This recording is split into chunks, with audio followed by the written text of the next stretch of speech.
iOS 17 is getting unveiled next week, and even though iOS 17 was initially said to be a very small update, it is now set to include a bunch of big new features. In fact, there are 28 new features that are said to be coming, so to make it easier, I've split them into entirely new features, app improvements, and system improvements. And before we get into them, I want to give a shout out to Fiverr, one of the best freelancer platforms on the market. You can use it to get pretty much any custom work done for some great prices as well, and also to make money for yourself on the platform if you are a creator. So yeah, check out Fiverr by using the link below. Now, when it comes to the iOS 17 features that are entirely new, there are 10 of them here. The first one being an Apple-made journaling app, according to both Mark Gurman and the Wall Street Journal. The app will be a bit more advanced than your Notes app, with it being able to access more data than other third-party journaling apps, like your messages,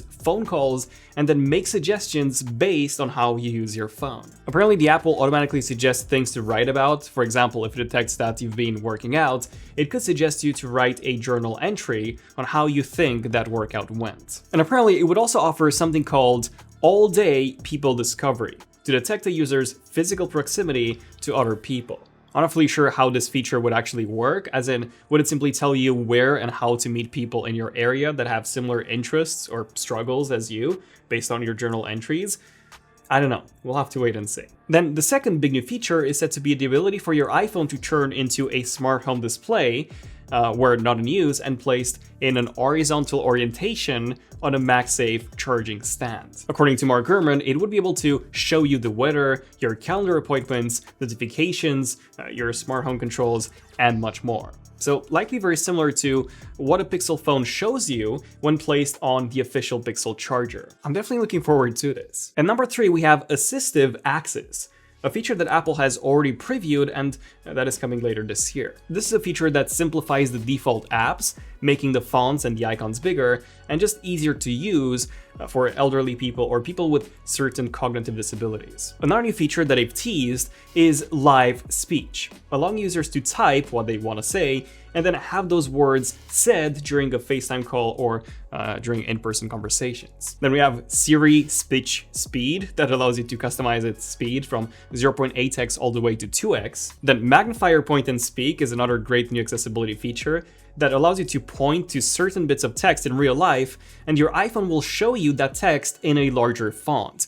Great for those with certain visual impairments. And my favorite new accessibility feature that Apple has also teased has to be personal voice, which allows you to synthesize your voice by recording a number of phrases, and then you'll be able to use your AI voice to talk to people. Yeah, great in case you have a condition that slowly degrades your speech. The 8th big new feature is said to be OS level support for the action button coming to the iPhone 15 Pros, allowing you to set specific apps and actions to trigger when you press the button.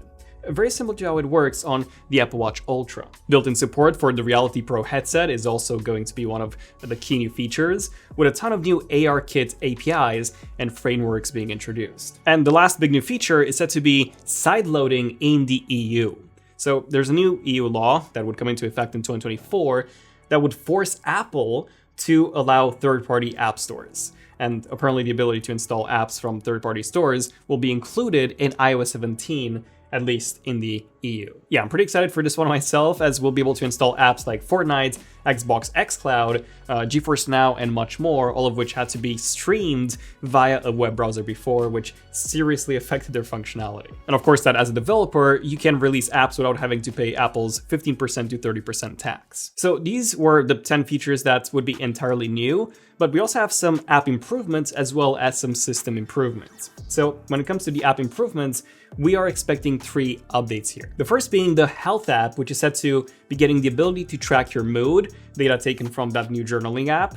And for the first time ever, it would also launch on the iPad. Then the Apple Music app is also set to be getting some improvements with the ability to now display the live lyrics of a song on your lock screen whenever a song is playing. And the Wallet app is set to be getting a total overhaul, now with the navigation bar on the bottom, allowing you to organize your cards better and also store more things like IDs, keys, and more. So now let's talk about system improvements. These are improvements to the entire iOS system that should give us a much better experience. And There are 15 rumored changes here. The first one being an entirely new control center according to an anonymous source that reached out to Mac Rumors. We don't really know what these changes would be, but since the control center was first introduced in iOS 7, it would actually be turning 10 this year, which could be one of the reasons for Apple wanting to just, give it an overhaul.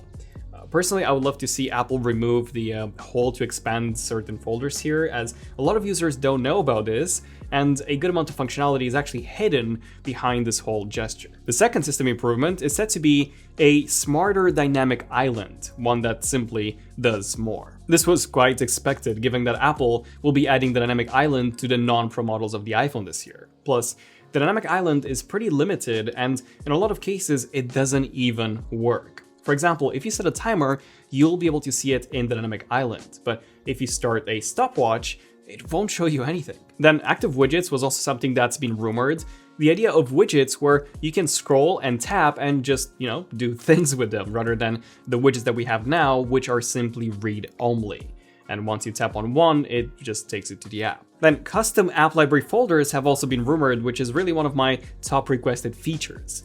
The ability to just have whatever folders you want in the app library, rather than the auto-generated ones that Apple gives you. This would allow us to keep our home screens pretty much for widgets only, and then have our actual home screens in the app library. Another rumored system improvement is said to be the ability to have a slider for the flashlight that works in a similar way to how the volume button slider works, rather than this 4-step slider that we have now, therefore allowing us to tune the flashlight a bit better. Then the always-on display on the iPhone 14 Pro and 15 Pro is said to be getting more customization options, something that users have been requesting since the 14 Pro launched in September of last year. Focus mode is said to be getting some new improvements with more options for filters. Right now, you can enable filters to limit your calendar or email inboxes to your business ones when you have the work focus enabled.